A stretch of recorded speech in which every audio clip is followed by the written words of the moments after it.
Good morning, my dear students. Today I am going to discuss the last part of abnormal ECG, that is the ECG changes in myocardial infarction and some changes in the ionic electrolyte imbalance. These are the contents of the abnormal ECG in cardiac arrhythmias. We have discussed heart blocks, we have discussed ventricular hypertrophies, we have already discussed myocardial infarction and ionic electrolyte imbalance are remaining. So we are going to discuss these. First, myocardial infarction. Infarction means जो myocardial muscles हैं, those are supplied by coronary artery, and if there is blockage in the coronary arteries, the blood supply will be decreased to the myocardial muscles, and if it is prolonged, then that part of myocardial muscle may be damaged, may be dead, and that is known the infarct, and this process is myocardial infarction, और lemon term में कहें हमसे तो heart attack कहते हैं. तो ये coronary arteries के बारे में शॉर्ट में आपको बता रहे हैं कि इस सिस्टम का ओटा की पहली ब्रांचेस है. ये राइट कोरोनरी आर्टरी है और ये राइट कोरोनरी आर्टरी की ये पीछे चली गई पोस्टीरियर डिसेंडिंग. तो right coronary artery supplies right ventricle, complete right ventricle, anterior part, posterior part, inferior part, and even it also supply the posterior part of left ventricle. ये right coronary artery posterior descending, ये left ventricle का भी posterior part supply कर रहा है. जबकि जो ये लेफ्ट जो आर्टरी है, लेफ्ट मेन कोरोनरी आर्टरी, इसकी एक ब्रांच देखिए पीछे जा रही है, सर्कमफ्लेक्स कहलाती है. सर्कमफ्लेक्स ये मेनली एंटीरियर, जो लेफ्ट कोरोनरी आर्टरी है, ये एंटीरियर और लेटरल को सप्लाई कर रही है. तो एक तरह से देखा जाए तो हालांकि इसकी ब्रांच है, तीन आर्टिकल आती है, left coronary artery, right coronary artery, एक सर्कमफ्लेक्स इस पर जा रही है. तो कभी कभी होता है लोग बताते हैं कि एक आर्टरी ब्लॉक है, कभी दो ब्लॉक है, कभी तीनों ब्लॉक है. तो तीसरी एक्चुअली सर्कमफ्लेक्स ब्रांच है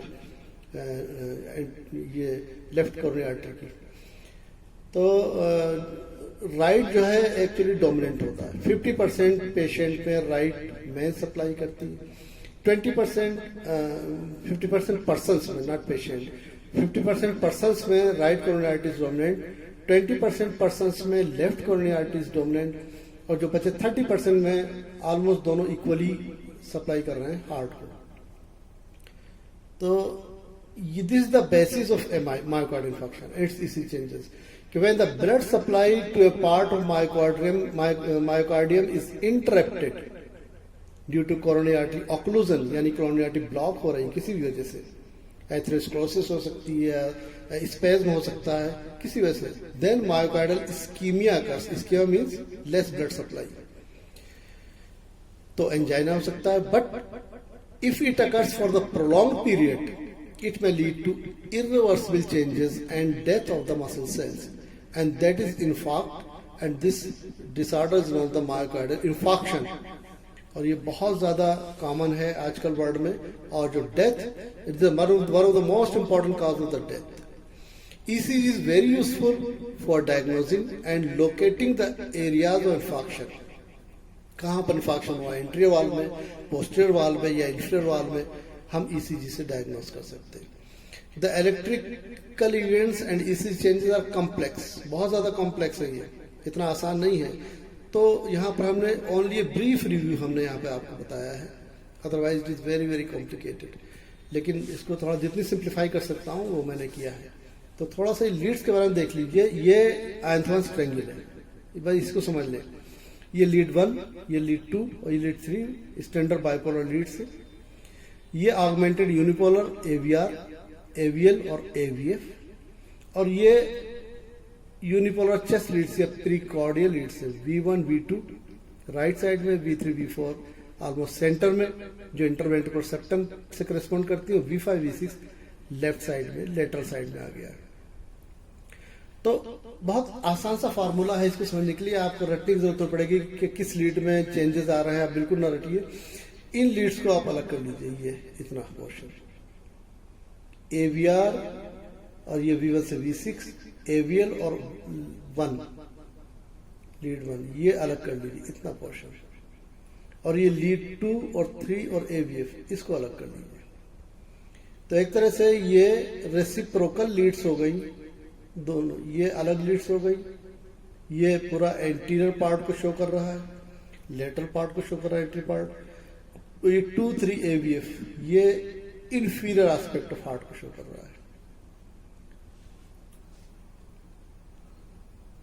तो लीड 1 AVL और V1 to V6, ये 1 AVL और V1 to V6। AVR तो ऑलमोस्ट निगेटिव, नॉर्मली निगेटिव होता है, इसलिए AVR में चेंजेस कभी कभी AVR भी आ जाते हैं, लेकिन मेनली ये नॉर्मली जो है निगेटिव है, टीवी निगेटिव है, QR भी निगेटिव, P निगेटिव है। तो 1 AVL और V1 V6 इसमें अगर चेंजेस आ रहे हैं तो ये extensive anterior aspect of heart को शो कर रहा है। इसमें अगर चेंजेस हैं तो इसका मतलब है एक्सटेंसिव एंटीरियर वॉल MI है, मायोकार्डियल इंफार्क्शन। इसको भी 2 पार्ट में डिवाइड कर दिया। ये V1, V2, V3, V4 अलग है। अगर वो चेंजेस इनमें है, V3, V4 इंटरवेंट्रिकुलर सेप्टम से करेस्पॉन्ड करता है, तो V1 से लेके V4 या V3, V4 में अगर चेंजेस हैं तो वो सेप्टम, तो हम कहेंगे ये V1 से V4 या V3 V4 इशो एंट्रोसेप्टल या इंटरवेंट्रिकुलर सेप्टम।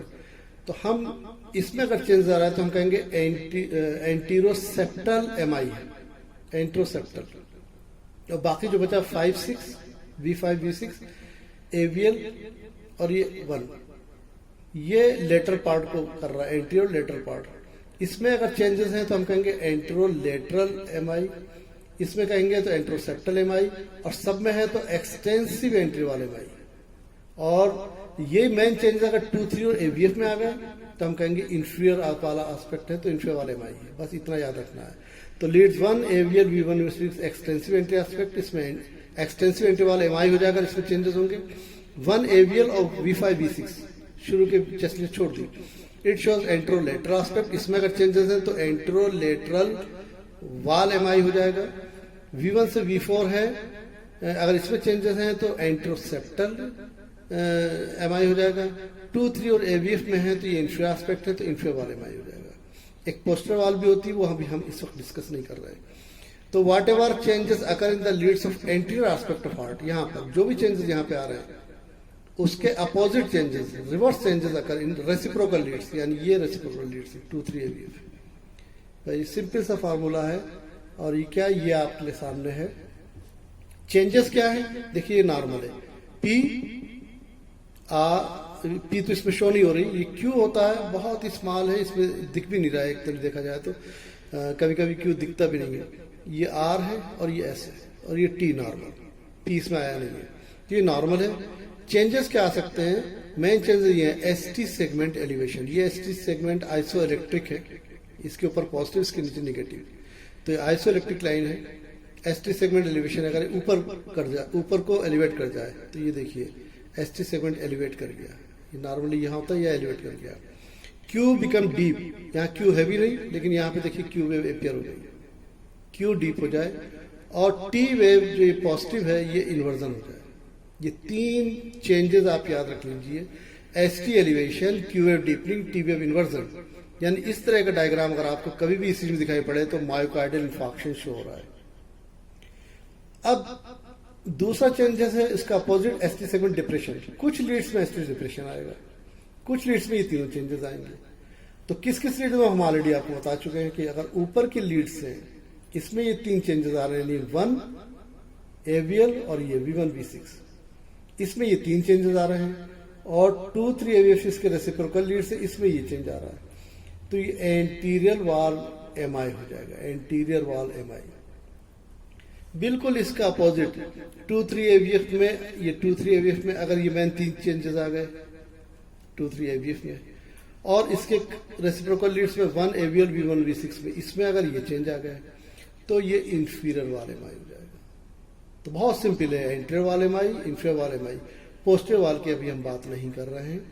तो इन लीड्स को आपने अलग कर लिया, इन लीड्स को आपने अलग कर लिया, बस। अब इसमें रटने की जरूरत नहीं कि 1 में आया है, AVL में आया है, V1 V2 में आया, तो रटने वाली बात नहीं। आप बस एक डायग्राम दिमाग में रखिए कि इतनी लीड्स अलग हैं और इतनी लीड्स अलग हैं। अब ये जो 3 चेंजेस आए हैं, जो 3 चेंजेस हम बता रहे हैं, ये कैसे होते हैं? ये देखिए नॉर्मल है P, ये Q वेव हल्की सी, R और S भी बहुत हल्का सा, और T ये एक नॉर्मल है। ये प्री इन्फाक्ट पैटर्न है, यानी अभी इन्फाक्शन नहीं हुआ, लेकिन जैसे इन्फाक्शन होगा with in minutes first change होता है एसटी एलिवेशन, पहला चेंज एसटी ऊपर पहुंच गया, और आर वेव जो इतनी बड़ी थी आर वेव छोटी हो गई। तो reduction in the R wave with acute ST segment elevation due to myocardial injury current, यानी जहां पर इन्फाक्ट हो गया है, डेड हो गया पोर्शन, इंजरी हुई है, वहीं से करंट डिपोलराइजेशन होता है, वहीं से करंट स्टार्ट हो जाती है। तो ST elevation the first change with in minutes, अगर हम ईसीजी करते हैं आपको एसटी एलिवेशन मिलेगा। लेकिन कुछ घंटों बाद हमें और चेंजेस भी आ जाएंगे, ये क्यू डीप होना शुरू हो गई, टी इन्वर्जन होना शुरू हो गया, और एसटी थोड़ा सा वापस आना शुरू हो गया, नीचे आइसोलेक्ट्रिक की तरफ आना शुरू हो गया। तो progressive loss of R wave, R और छोटी हो गई है, डेवलपमेंट ऑफ क्यू वेव, ये क्यू वेव डेवलप हो गई, रिजोल्यूशन ऑफ एसटी एलिवेशन नीचे आना शुरू हो गया, धीरे धीरे खत्म हो जाएगा। टर्मिनल टी इन्वर्जन, तीनों चेंजेस आ गए, टी इन्वर्जन भी दिख रहा है, क्यू डीप भी दिख रहा है, एसटी एलिवेशन दिख रहा है, हालांकि एसटी नीचे आ रहा है विद इन आवर्स। कुछ दिनों में क्या होगा, एसटी और नीचे आ गया आइसोलेक्ट्रिक तरफ, एसटी एलिवेशन धीरे धीरे खत्म हो जाएगा। टी इन्वर्जन भी अब बाद में खत्म होगा, लेकिन क्यू परसिस्ट करेगी। तो कुछ दिनों बाद अगर हम करते हैं तब भी आपको तीनों चेंज मिल जाते हैं, डीप क्यू वेव और T wave inversion, ST almost normal आ सकता है। और कुछ महीनों बाद आप ये टी अभी इन्वर्जन दिख रहा है, लेकिन ये टी इन्वर्जन भी खत्म हो जाएगा, एसटी भी नॉर्मल आ जाएगा, क्यू वेव हमेशा परसिस्ट करेगी। और ये बहुत इंपॉर्टेंट पार्ट है कि विद इन मंथ्स या आफ्टर ईयर्स भी, आप 5 साल 10 साल बाद भी अगर किसी पेशेंट का ईसीजी कर रहे हैं जिसको पहले हार्ट अटैक पड़ा, मायोकार्डियल इन्फार्क्शन, तो क्यू वेव आपको उन लीड्स में परसिस्ट करेगी, और आप देखते बता सकते हैं कि ओल्ड इन्फार्क्ट का पेशेंट है, कभी ना कभी इसको हार्ट अटैक पड़ा है। आप कह सकते हैं कि 5 साल पहले, 1 साल पहले, 2 साल पहले या 10 साल पहले हार्ट अटैक पड़ा था। तो ओल्ड और एस्टेब्लिश इन्फार्क्ट पैटर्न में क्या है, Q wave tends to persist, Q wave persist करेगी, but T wave changes less marked, ये लेस हैं और धीरे धीरे खत्म हो जाएंगे। तो with in minutes ST segment elevation, with in hours Q start हो जाएगी, टी इन्वर्जन हो जाएगा, उसके बाद में एसटी भी नॉर्मल आना शुरू हो जाएगा, टी भी नॉर्मल हो जाएगी, क्यू परसिस्ट करेगी ओल्ड इन्फार्क्ट। ये एक सीरियल इवोल्यूशन है इसी चेंजेस इन एक्यूट एमआई। अब आप देख लीजिए anterior wall infarction, early infarction.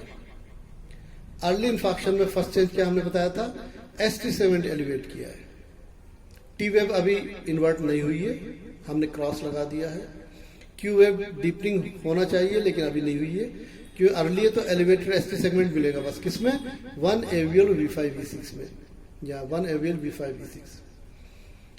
तो ये देखिए 1 में एसटी सेगमेंट एलिवेशन बहुत क्लियर कट है, और फिर कैसे ये AVL आ गया, AVL में ये मिल रहा है 1 2 3 AVR AVL, और ये V1 AVF V1 V2 V3 V4 V5 V6 में 6 की जगह 3 दिखाई है। तो आपको ये देखिए V5 V6 में एसटी एलिवेशन, AVL में एसटी एलिवेशन, 1 में एलिवेशन, यानी एक तरह से देखा जाए तो ये एंट्रो लेटरल की तरफ शो कर रहा है, बट अर्ली इन्फार्क्शन है एंट्री वाल। तो अभी हम इस पर कमेंट नहीं कर सकते क्योंकि और चेंजेस में भी आने हैं। और देखिए 2-3 AVF, इसकी जो रेसिप्रोकल लीड्स है ये नीचे वाली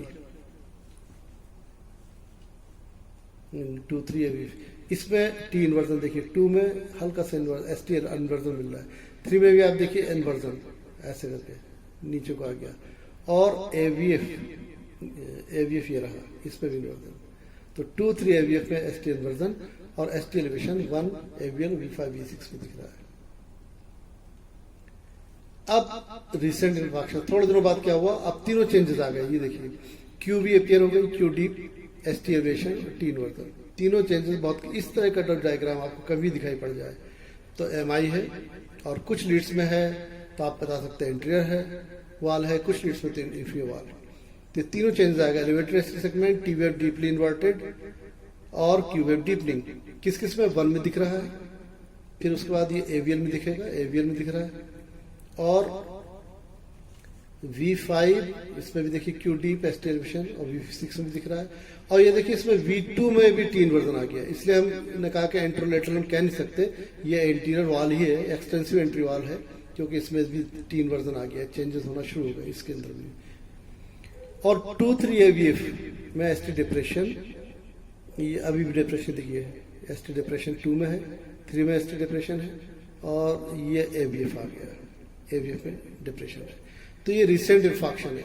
अब धीरे धीरे ये दो चेंजेस कम होना शुरू हो जाएंगे, एसटी आइसोलेक्ट्रिक हो जाएगा, टी भी पॉजिटिव हो जाएगा, लेकिन क्यू परसिस्ट करेगी ग्रेजुअली। तो लेट इंफॉक्शन में देखिए, आप देखिए एसटी नॉर्मल आ गया 1 में, बट टी अभी इन्वर्जन है, क्यू डीप है। 1 के बाद एवीएल देख लीजिए, एसटी सेगमेंट आइसोलेक्ट्रिक हो गया, क्यू और टी दिख रहा है। आप इसमें भी देख सकते हैं, V2 वाले में भी एसटी आइसोलेक्ट्रिक है, लेकिन टी इन्वर्जन दिख रहा है। ये भी एसटी आइसोलेक्ट्रिक है, ये क्यू वेव है, टी वर्जन, ये क्यू वेव है, ये आर, ये एसटी आइसोलेक्ट्रिक और टी इन्वर्जन। तो बाकी चेंजेस कम होना शुरू कर, रिवर्जन और एसटी सेगमेंट। और ऐसे ही 2-3 एवीए पे जो एसटी डिप्रेशन था, ये भी वापस आ जाता है। 2 में भी देखिए आइसोलेक्ट्रिक हो गया, 3 में आइसोलेक्ट्रिक हो गया, एवीएफ में भी आइसोलेक्ट्रिक हो गया। तो एसटी सेगमेंट यहाँ एलिवेट था, यहाँ डिप्रेस था, वो नॉर्मल आ गया, बट टी इन्वर्जन और क्यू दिख रही है। ये लेट इंफॉक्शन हो गया। और ओल्ड इंफॉक्शन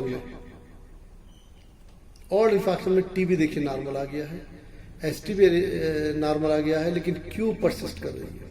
ये बहुत बड़ी क्यू है, इतनी बड़ी क्यू यूजली होती नहीं है। क्यू 1 में इसी तरह से एवीएल देखिए क्यू परसिस्ट कर रही है। फिर V5 इसमें देखिए, V5 में ये क्यू RSS में शो ही नहीं हो रहा, और V6 में ये क्यू है, ये आर है, ये क्यू परसिस्ट कर रही है। तो there is fixed and deep abnormal Q waves, lead 1 AVL V26, T normal आ गया है, एसटी पेरी नॉर्मल आ गया था 2-3 AVF में भी, इसमें भी। ये ओल्ड इंफॉक्शन है। बहुत सिंपल सा एंटीरियर वॉल इंफॉक्शन की चारों आपको हमने दिखा दिए।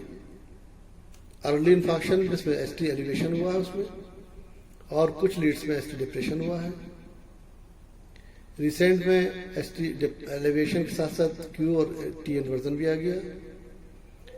बाकी एसटी अब नॉर्मल आ गया है, इसमें टी भी नॉर्मल आ गया, लेकिन क्यू हर एक में परसिस्ट कर रही है। तो चारों जो है पूरा सीरियल है। अब ये इंफीरियर वॉल देख लीजिए। इंफीरियर वॉल में ये जो चेंजेस हैं, 3 चेंजेस 2-3 AVF में होंगे।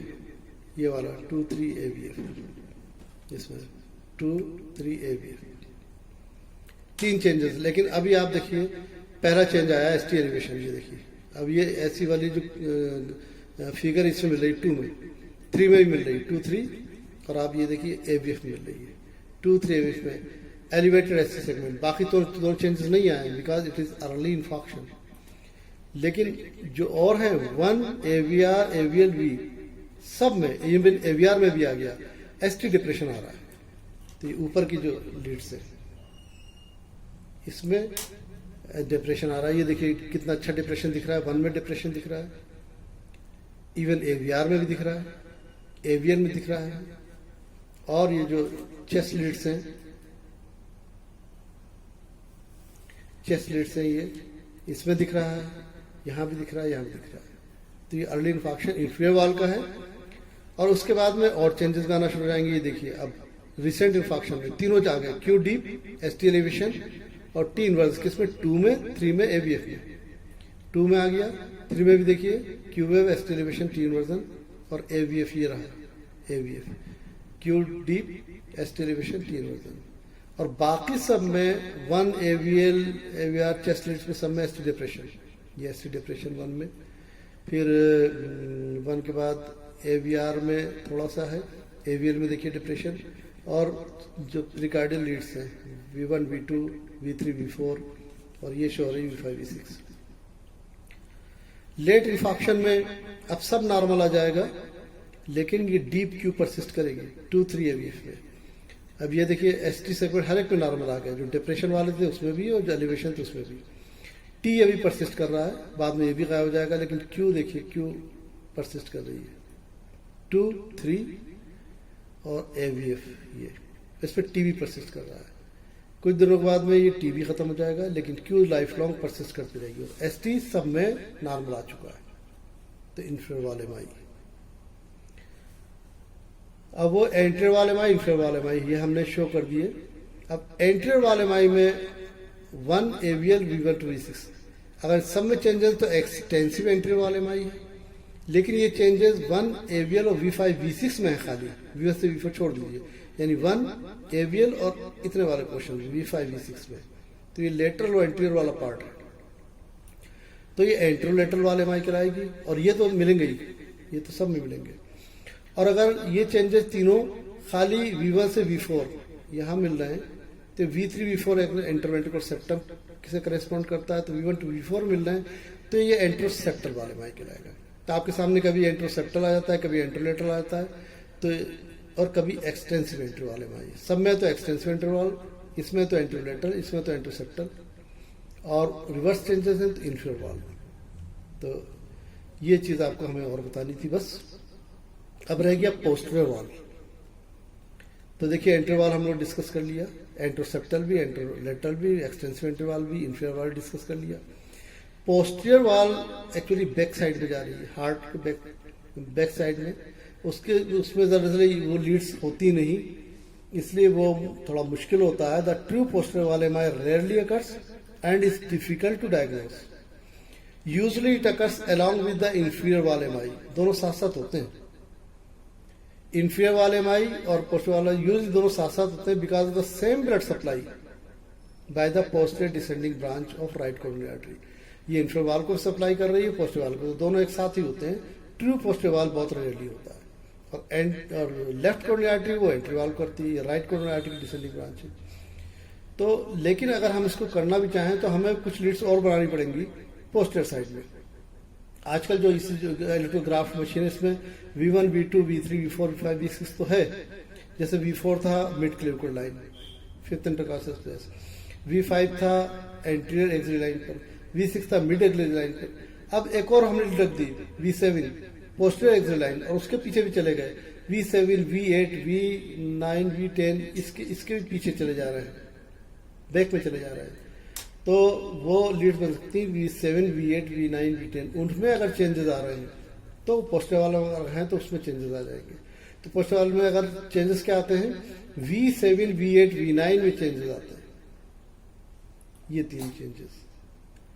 और एस्ट्रिक डिप्रेशन आता है V1 से V4 में, सामने वाला V4 में, इसमें चेंजेस होंगे तो पोस्टीरियर वाले एम आई कहेंगे, जो थोड़ा सा रेयर है और अकेले मुश्किल से होता है, इंफीरियर वाल के साथ ही होता है, तो इंफीरियर वाल में चेंजेस ये सब आ ही जाते हैं। तो यहां पर इन्फॉक्शन खत्म हो जाता है। अब एंजाइना की बात कर लें। एंजाइना में टेम्परेरी मायोकार्डियल इस्कीमिया है, रिवर्सिबल चेंजेस हैं, तो इसके बारे में थोड़ा सा चेंजेस इसमें भी आते हैं। लेकिन ये सडन पेन हुआ, 2-4 मिनट रहा, रेस्ट ले लिया पर्सन ने तो चला गया, पेन खत्म हो गया, अटैक खत्म हो गया, या सबलिंगुअल सॉर्बिट्रेट रख दी जबान के नीचे तो खत्म हो जाता है, क्योंकि वो कोरोनरी वेज़ोडाइलेटर है। लेकिन चेंजेस आते हैं, वो चेंजेस फिर रिकॉर्ड नहीं होते, बाद में आप ईसीजी करेंगे तो नॉर्मल आएगा। तो angina pectoris is a clinical syndrome of episodic, यानी अटैक पड़ रहा है, थोड़ी देर में खत्म हो जाएगा। चेस्ट डिस्कम्फर्ट, चेस्ट पेन है या डिस्कम्फर्ट है फ्रॉम ट्रांजिएंट मायोकार्डियल इस्कीमिया, यानी टेम्परेरी मायोकार्डियल इस्कीमिया है।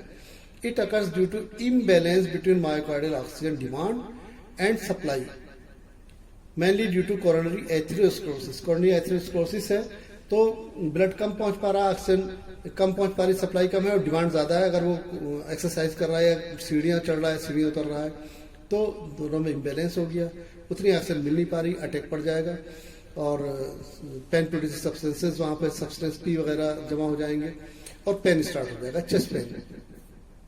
तो during attack some changes in ECG occur which disappear after the attack is over, hence difficult to see change in the rest in ECG. तो फिर हमको changes मिलते नहीं हम अगर ईसीजी कर रहे हैं। तो क्या है, अगर हम एक्सरसाइज ईसीजी कराएं या स्ट्रेस टेस्ट ऑन ट्रेडमिल, तो ट्रेडमिल स्ट्रेस टेस्ट टीएसटी कहते हैं या ट्रेडमिल टेस्ट टीएमटी कहते हैं, वो करवाएं। एक तरह से हम एंजाइना प्रेसिपिटेट कर रहे हैं, तब हमें चेंजेस सामने दिखाई पड़ जाते हैं। रेस्टिंग कंडीशन में चूंकि अटैक ओवर हो गया है, चेंजेस नहीं दिखते, तो वो थोड़ा सा और समझ लीजिए। ये ट्रेडमिल पर पर्सन पेशेंट खड़ा हुआ है जिसको कभी कभी अटैक पड़ता है एंजाइना का, तो यहाँ पे सब लीड्स लगी हुई है, लीड्स लगा दी, ब्लड प्रेशर कफ बंधा हुआ है, ब्लड प्रेशर भी हम मेज़र कर रहे हैं, ईसीजी चेंजेस भी मेज़र कर रहे हैं, सामने यहाँ मॉनिटर है, ये सब कुछ दिखाई पड़ रहा है, और उसको एक्सरसाइज कराते हैं। धीरे धीरे स्पीड बढ़ाते रहते हैं, और अगर सब कुछ नॉर्मल है तो ठीक है, वो अनजाना नहीं था, कुछ और पेन हो सकता है, मस्कुलोस्केलेटल पेन हो सकता है या गैस का पेन हो सकता है।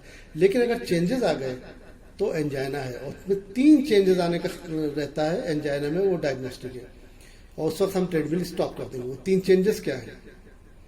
During treadmill test following 3 changes may occur which diagnose angina positive, and exercise machine यानी treadmill should be stopped immediately।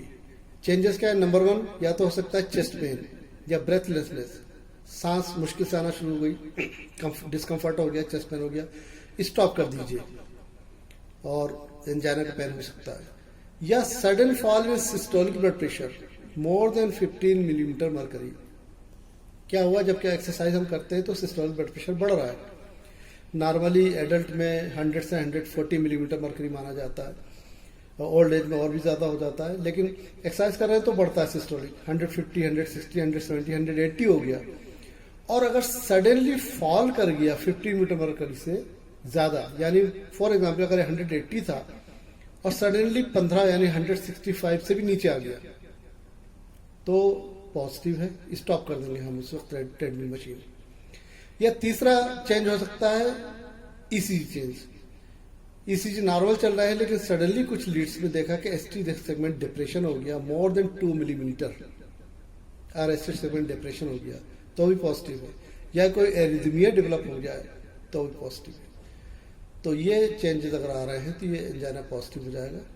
इसमें से कोई एक भी चेंज आ सकता है, तीनों भी आ सकते हैं। And all these changes disappear after taking rest और after when the attack is over. तो एक्सरसाइज में ईसीजी मिलता है, रेस्टिंग ईसीजी यूजली नॉर्मल होता है। तो यहाँ पे एंजाइना मायोकार्डियल इंफार्क्शन कंप्लीट हो गया। बाय शॉर्ट में हम इलेक्ट्रोलाइट डिसबैलेंस आने की बात करेंगे। ये फिजियोलॉजी के स्टूडेंट्स के लिए नहीं है, फिजियोलॉजी के स्टूडेंट्स से हम लोग ये नहीं पूछते इलेक्ट्रोलाइट डिसबैलेंस, आयनिक डिसबैलेंस, लेकिन मेडिसिन वाले स्टूडेंट्स को ये भी मालूम होना चाहिए। और जैसे मैंने कुछ फार्मूले बताए थे हार्ट ब्लॉक में, ऐसी वेंट्रिकुलर हाइपरट्रॉफी में, ऐसी मायोकार्डियल इंफार्क्शन बताया कि कुछ लीड्स में ये, कुछ लीड्स में रटने की जरूरत नहीं है। तो इलेक्ट्रोलाइट डिसबैलेंस में मेरे पास कोई फार्मूला नहीं है। ये इसके चेंजेस आपको याद ही करने पड़ेंगे, यानी रटने पड़ेंगे, समझने की कोई चीज़ नहीं है। तो 2-4 चीज़ें हैं, जल्दी से इसको डिस्कस कर लेते हैं। हाइपरकैलेमिया यानी पोटेशियम बढ़ गया ब्लड के अंदर, सीरम पोटेशियम लेवल अगर ज़्यादा है तो मेनली चेंजेस क्या है? ये टी वेव देखिए, टी वेव जो है बहुत बड़ी और पीक्ड, वैसे डोम शेप्ड होती है लेकिन यहाँ पे पीक्ड है। तो very tall slender peak T waves are the earliest change, and these T waves amplitude usually greatest in the chest leads, V1 से V6 में बहुत ज़्यादा बड़े मिलेगी। भाई इतना अगर आपको है तो आप कह सकते हैं hyperkalaemia. These changes are due to altered repolarization of myocardial cells. Resting membrane protection decreases, leading to hyperpolarization. Excitability muscle की डिक्रीज हो जाती है हाइपरकैलेमिया में। और अगर पोटेशियम बहुत ज्यादा बढ़ जाए तो हार्ट स्टॉप भी हो सकता है रिलैक्स पोजिशन में, डायस्टोल में, यानी हार्ट ये कंट्रैक्ट कर रहा था, ऐसे कंट्रैक्ट कर रहा था और रिलैक्स हुआ, और रिलैक्स में रुक गया, वहीं रुक गया और पेशेंट खत्म हो गया। Heart will stop in diastole, relax condition में। हाइपोकैलेमिया यानी पोटेशियम अगर कम हो जाए तो इसमें बहुत अच्छे चेंजेस हमको समझाने लायक नहीं है, लेकिन क्या क्या चेंजेस ये बता दे रहे हैं। इंक्रीज पीआर इंटरवल इंक्रीज होता है but not present on this traces.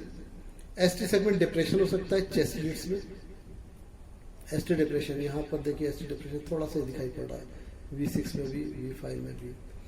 T waves inverted हो सकती हैं या फ्लैट, वो इसमें नहीं दिख रही हैं। और प्रोमिनेंट यू वेव देखिए यहाँ पे दिख रहा है, ये आर इंटरवल है, इसके बाद ये टी आया और फिर ये यू वेव अपीयर हो गई और फिर टी वेव है, तो बीच में यू वेव दिखाई पड़ रही है। तो ये और ये क्यूटी इंटरवल, क्यू से लेकर टी के एंड तक क्यूटी इंटरवल थोड़ा सा ज्यादा हो जाता है नॉर्मली 0.04 सेकेंड है, इससे ज़्यादा हो जाता है। और कभी कभी यू अगर इसमें मिल गई तो क्यूट इंटरवल और भी ज़्यादा हो जाता है। बस यही चीज़ है कि prominent U waves are noted and QT interval appears prolonged in some leads where separation from the U waves is not distinct. तो हाइपरकैलेमिया हो गया, हाइपोकैलेमिया हो गया। नाउ कैल्शियम की बात आ जाए कि हाइपर कैल्शियम, अगर कैल्शियम ज़्यादा है यूजली इसके चेंजेस बहुत कम मिलते हैं ईसीजी में। इंक्रीज मायोकार्डियल एक्साइटेबिलिटी, कैल्शियम अगर ज़्यादा होगा तो एक्साइटेबिलिटी भी ज़्यादा हो जाएगी, कंट्रैक्टिलिटी भी ज़्यादा हो जाएगी। If serum calcium increases then heart again stop in systole, जिसे कैल्शियम राइगर कहते हैं, यानी हार्ट यू कंट्रैक्ट किया ऐसे करके और वहीं पे स्टॉप हो गया। हाइपर कैलेमिया में हमने कहा था रिलैक्स होगा तब स्टॉप हो जाएगा, और यहाँ पे कंट्रैक्ट किया और स्टॉप हो गया। This is calcium rigor. EC changes are rarely seen. Increase QRS voltage मिल सकता है, शॉर्ट एसटी सेगमेंट मिल सकता है, शॉर्ट क्यूट इंटरवल हो सकता है, अपीयरेंस ऑफ यूवी हो सकती है। तो फिजियोलॉजी बच्चों को ये सब याद रखने की जरूरत नहीं, मेडिसिन में कभी कभी पूछा जा सकता है। मेडिसिन बच्चों को याद रखना चाहिए और उसमें याद रखना पड़ेगा, समझाने के लिए हमारे पास कुछ नहीं है। प्रोलोंगेशन, ये हाइपोकैल्शियम की बात होगी, कैल्शियम कम है, एसटी सेगमेंट प्रोलॉन्ग हो सकता है, क्यूट इंटरवल भी प्रोलॉन्ग हो सकता है, T wave is not affected और यू वेव इसमें भी अपीयर हो सकती है। तो इसमें बहुत अच्छा हमको इसमें दिखाई नहीं पड़ रहा, यहाँ पर कुछ यू वेव दिखाई पड़ रही है, टी और फिर यू फिर पी। अभी सोडियम का तो हाइपरनेट्रीमिया, हाइपोनेट्रीमिया, सोडियम ज्यादा है, सोडियम कम है। सोडियम अगर ज्यादा है there occurs decrease in the myocardial conductivity, क्योंकि कैल्शियम के अपोजिट है सोडियम। कैल्शियम मायोकार्डियल कंडक्टिविटी बढ़ा रहा है, सोडियम घटाता है। Sodium competes with calcium in contact process. Normal ECG मिलेगा, but there may be high voltage of ECG complexes, high voltage ECG complexes. Hyponatraemia में भी कोई खास इफेक्ट नहीं आ रहा, but low voltage of ECG complex मिल सकता है, लो वोल्टेज यानी एम्पलीट्यूड कम है वेव्स का। और ये लास्टली सिगरेट स्मोकिंग में भी, जो क्रॉनिक सिगरेट स्मोकर्स है वो समझ लें कि कितना खतरनाक हो सकता है। लंग्स पे तो इफेक्ट करते ही करता है सिगरेट स्मोकिंग, हार्ट पे भी इफेक्ट कर रहा है, क्योंकि ये स्मोकिंग जो है इसके जो निकोटीन है ये वेजो कंस्ट्रिक्ट, ब्लड वेसल को कंस्ट्रिक्ट करा रहा है, किसको, कोरोनरी आर्टरी को। और कोरोनरी आर्टरी जब कंस्ट्रिक्ट होगी तो ब्लड और ऑक्सीजन मायोकार्डियल मसल्स में कम हो जाएगा, तो there will be myocardial anoxia. After smoking heart rate में इंक्रीज फ्रॉम 80 to 130 पर मिनट, ये इंक्रीज कर सकता है। एसटी सेगमेंट डिप्रेशन हो सकता है V3 V4 में। ये देखिए यहाँ पर एसटी सेगमेंट डिप्रेशन, ये देखिए एसटी सेगमेंट डिप्रेशन दिख रहा है, यहाँ पर एसटी सेगमेंट डिप्रेशन दिख रहा है। ये V3, ये एसटी डिप्रेशन है, ये एसटी डिप्रेशन है। तो ये सिगरेट स्मोकिंग का हो गया। तो ये हमारा ये मायोकार्डियल इंफार्क्शन के साथ साथ ईसीजी के वीडियोस ऑलमोस्ट कंप्लीट हो गए। 3 वीडियो नॉर्मल ईसीजी के हो गए, 3 एबनॉर्मल ईसीजी के हो गए। मुझे लगता है कि थोड़ा सा ज्यादा भी हो गया आप लोगों के लिए। तो यहाँ पर ईसीजी का टॉपिक तो कंप्लीट हो गया, लेकिन मैं जैसे में ये बात आई है कि मैं आप लोगों की एक वीडियो और बनाऊंगा जिसमें ये 6 वीडियोस, 3 नॉर्मल ईसीजी के, 3 एबनॉर्मल ईसीजी के, 6 वीडियो को मैं एक ही वीडियो में समराइज करना चाहता हूं। और वो वीडियो आपके सामने रहेगा तो कंप्लीट ईसीजी एक ही वीडियो में आ जाएगा। वो बहुत आपको हेल्प करेगा समझने के लिए। ये आप डिटेल में समझिए, डिटेल में पढ़िए, और शॉर्ट में याद रखने के लिए लास्ट में एक वीडियो मैं आपको और दूंगा 1-2 दिन के अंदर ही। तो आप लोग इसको इन 6 वीडियो को अच्छी तरह से देखिए और याद कीजिए normal ECG, abnormal ECG. Thank you very much, all the best, bye bye.